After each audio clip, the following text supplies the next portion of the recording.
पाकिस्तान में जितने भी लोग प्रॉपर्टी खरीद रहे हैं और वो बाद में बेचना चाहते हैं सिर्फ इस पर्पज़ के लिए कि हम इससे कुछ प्रॉफिट कमाएंगे, कुछ इनकम बढ़ाएंगे, तो उनको मैं ये बता दूं कि एक ऐसा प्रॉपर्टी टैक्स जो है वो लग चुका हुआ है एफबीआर की तरफ से, जिसके बारे में 99% लोगों को भी पता ही नहीं है कि ये लग चुका हुआ है और ये नाफजुल अमल हो चुका हुआ है। पाकिस्तान में अगर कोई शख्स 50,000 रुपये से ऊपर सैलरी ले रहा है तो उसको टैक्स देना पड़ता है। इसी तरह 50,000 रुपये से ऊपर अगर कोई शख्स जो है वो बिजनेस इनकम ले रहा है या बिजनेस कर रहा है जिसकी वजह से उसको इनकम हासिल हो रही है, उसको भी टैक्स देना पड़ता है। अब इसी टैक्स के बारे में मैं आपको बताऊंगा जो प्रॉपर्टी के ऊपर लग चुका है, कौन सा है, कौन देगा इसको और क्या इसको बचाने का कोई तरीकेकार है या नहीं है, क्योंकि ये एक ऐसा टैक्स है जो कि फाइलर हो या नॉन फाइलर हो, दोनों को हर सूरत देना पड़ेगा। तो अपनी वीडियो शुरू करने से पहले मैं आपसे रिक्वेस्ट करूंगा मेरे फेसबुक पेज को लाइक करें, यूट्यूब चैनल को सब्सक्राइब करें। दूसरा मेरी आपसे रिक्वेस्ट ये है कि मेरी वीडियो को पूरा जरूर देखा करें ताकि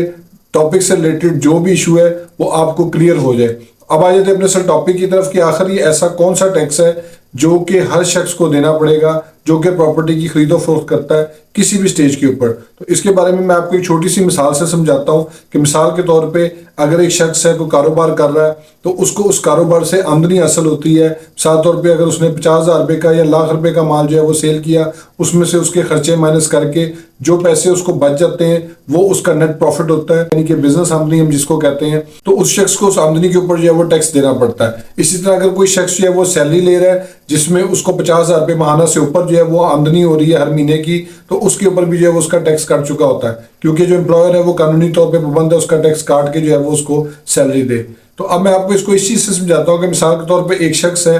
उसने जो है वो प्रॉपर्टी खरीद ली है, फाइलर है या नॉन फाइलर है, उसने प्लॉट खरीदा है, मकान खरीदा है, दुकान खरीदी है, फ्लैट अपार्टमेंट कुछ भी खरीदा है। मिसाल ले लेते हैं कि अगर उसने उस प्रॉपर्टी को जो भी उसने लिया है वो 1 करोड़ रुपए में लिया है या 50 लाख रुपए में लिया है, जितनी भी अमाउंट उसने ली है वो उसकी कॉस्ट प्राइस जो है वो कहलाएगी। यानी कि हम फर्ज कर लेते हैं कि उस शख्स ने 50 लाख रुपए का जो है वो अपार्टमेंट, फ्लैट, दुकान, मकान कुछ भी था वो परचेज कर लिया और अब उसने उसको अपने पास रख लिया। अब जैसे ही उसने उसको अपने पास रख लिया है, उसको रखने के बाद उसको जो है वो किसी स्टेज पे अगर उसको पैसे अच्छे मिल रहे हैं वो ये फैसला करता है कि मैंने अब इस प्रॉपर्टी को बेचना है। तो अब इसमें फाइलर और नॉन फाइलर वाली कोई बात नहीं है, क्योंकि ये तो वैसे ही कैटेगरी खत्म हो चुकी हुई है। अब सिर्फ एलिजिबल और इनएलिजिबल वाली कैटेगरी है। लेकिन इस केस के अंदर जो है वो ये चीज़ देखी जाएगी कि अगर वो नॉन फाइलर है तो उसने जब उस प्रॉपर्टी को बेचने जाना है तो बेचने के लिए जब वो जाएगा तो मिसाल ले लेते हैं हम कि अगर उसको उस प्रॉपर्टी का 60 लाख रुपया मिल रहा है, यानी कि 10 लाख रुपया ऊपर उसको इजाफी मिल रहा है।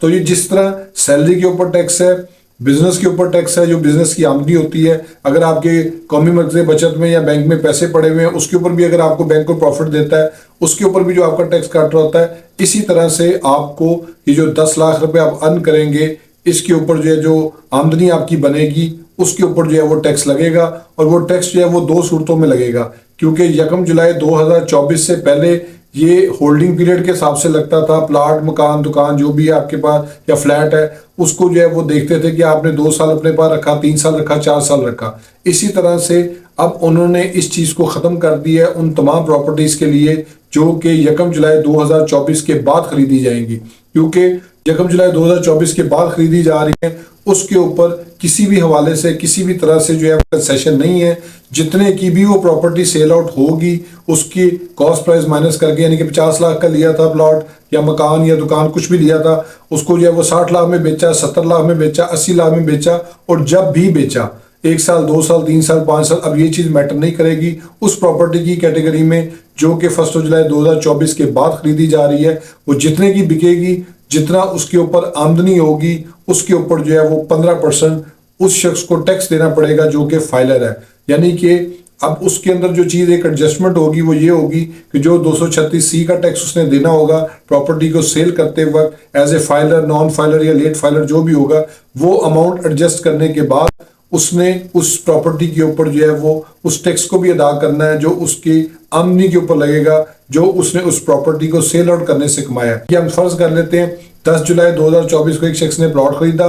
और उसकी मालियत जो है 50 लाख रुपया थी। अब वो उसको जब भी बेचेगा